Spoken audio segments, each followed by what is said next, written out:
Many of these families are heads of household or secondary income earners within their families. It would benefit an increase in the minimum wage 128,625 parents in this state. 282,545 children have at least one parent that makes less than $8.50 an hour in this state.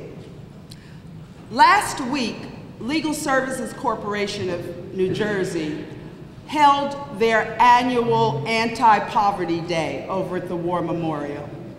And every day, every year, they present members of the legislature with data that they have collected to reflect the economic condition of poor people that live in our state. They have reported to us that 1 out of every 4 persons in the state of New Jersey is living in poverty. That represents 25% of our state's population. And given the condition that we have found ourselves in the past several years, with reductions in many safety net programs in the state, this has further exacerbated the conditions of these families. Now, something that I would like to point out, 76% of people earning the minimum wage in this state have high school diplomas. 39% have some college or a college degree. Now, this population is diverse. It doesn't just exist in one sector of the state geographically or within one socioeconomic or ethnic groups. Workers earning the minimum wage cut across all those lines in this state.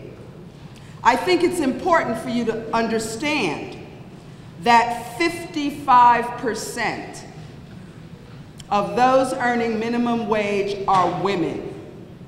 And these are not women who are 18 to 24, as you will often hear debated on those who have opposition to New Jersey elevating their minimum wage. 85% of these wage earners are over age 20, and many of them are working full-time.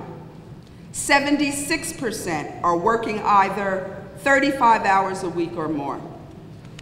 Now, when I introduced this legislation in early January, I had the opportunity to engage in discussion with broad, diverse groups of stakeholders in this issue.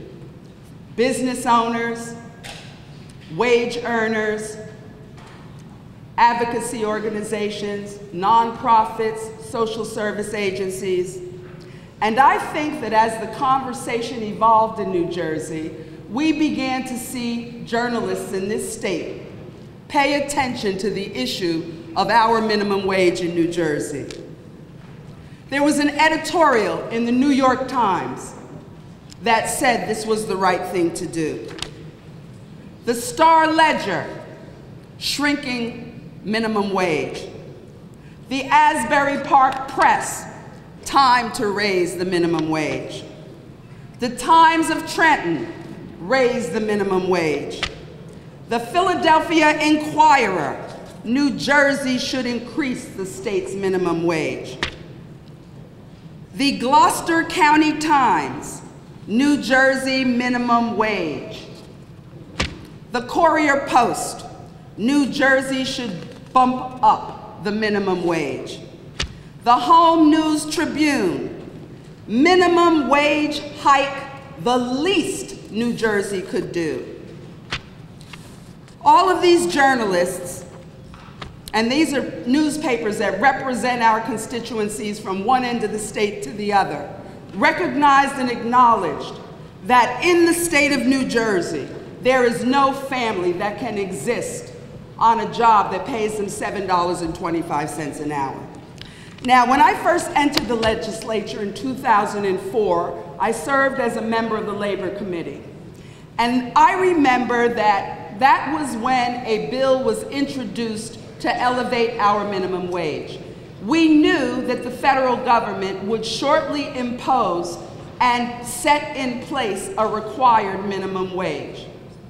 And I remember a colleague on the Labor Committee expressing to me in 2004 that if people did not want to concern themselves with being relegated to a life of earning a minimum wage, they should have charted out a career course for themselves and gone to law school like he did.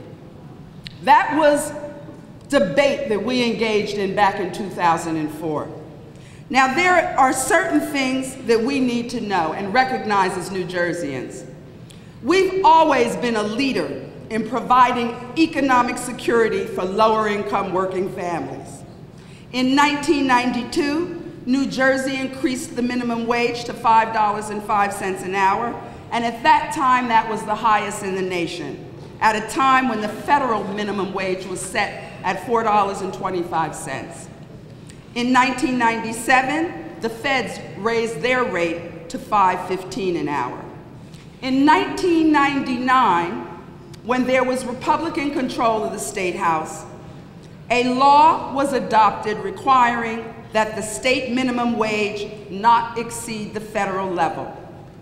In 2006, a Democratic-controlled State House raised the state minimum wage from $5.15 to $6.15, and it was subsequently raised again in 2007. The minimum wage in New Jersey was last raised in 2009. Now, I know that there will be much discussion about the condition of the economy in our state. And everyone knows morally and ethically this is the right thing to do. But there will be discussion about, can businesses sustain it? Will jobs leave New Jersey? Will we outpace ourselves competitively? I want you to know that I've been engaged in discussion and collaboration with legislative leaders in both New York and Connecticut, because they realize and recognize that in our region, no one can exist on our current minimum wage. So we will see the states of New York and the state of Connecticut elevate their minimum wage as well. Now, there's a lot of talk about how the economy works, how do we stimulate it. There's something that we know about people who have low income. Any disposable income that they have, they immediately spend it. And they spend it in neighborhood-based small and medium-sized businesses. They're able to secure housing, and they contribute to the real estate market in our state. If you go from one end of the state to the other, you see a great deal of vacancy in rental properties, and that's because people can't afford to pay rent. Now, you know, when you talk about the cost of living in New Jersey, without question, someone earning $7.25 an hour, they're not able to live.